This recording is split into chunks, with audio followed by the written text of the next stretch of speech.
নেতা মন্ত্রীরা এসি ঘরে বসে ওই বিরিয়ানির মাংসের সাথে যে আলু খান, সেই আলু চাষির অবস্থা এখন খুবই সঙ্গীন।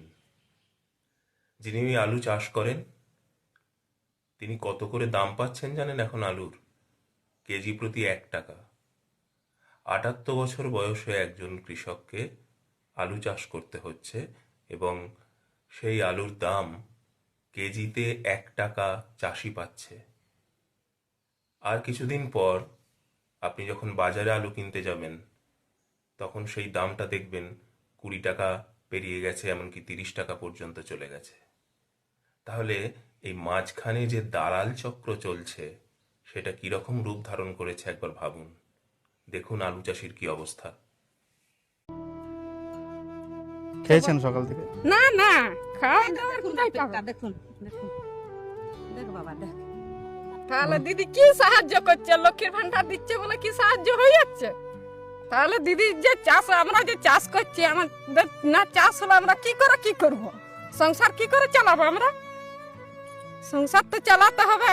গরিব মানুষ আমরা, এইসব চাষবাসে টুকটাক জমি, বেশি যে জমি তাও লয়, টুকটাক জমিনে আমরা চাষবাস করেই খাই। কত চাষ করেছেন? হ্যাঁ, করেছি বিঘা কানে। গেছে 4 বিঘা, এখন 4 বিঘা মাঠে পড়ে আছে। মাঠে 4 বিঘা পড়ে 4 আছে। বিঘা এখনো পড়ে ওই আছে। 4 বিঘে আলু কি বিক্রির জন্য কোনো পরিকল্পনা হয়েছে? না, বিক্রি হয়নি। তোর যাবো বলে এক গাড়ি আজকে লোড করেছিলাম, তোর সে ঘুরে এসে ঘরে আমার পড়ে আছে।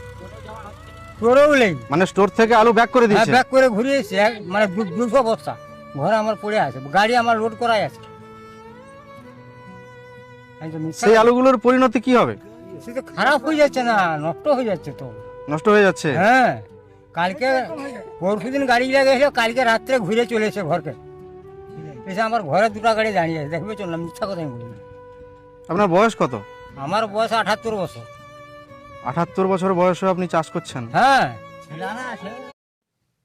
তাই দেশের সমস্ত নেতা মন্ত্রী আমলা যা কিছু আছেন, তাদের সবার কাছে অনুরোধ, এই চাষিদের কথা একটু ভাবুন, এই মানুষগুলোর কথা একটু সবাই ভাবুন। আপনারা দেশটার কি অবস্থা করে চলেছেন, একটু সবাই একসাথে একটু চেষ্টা করুন এই উন্নতি করার এই অবস্থার।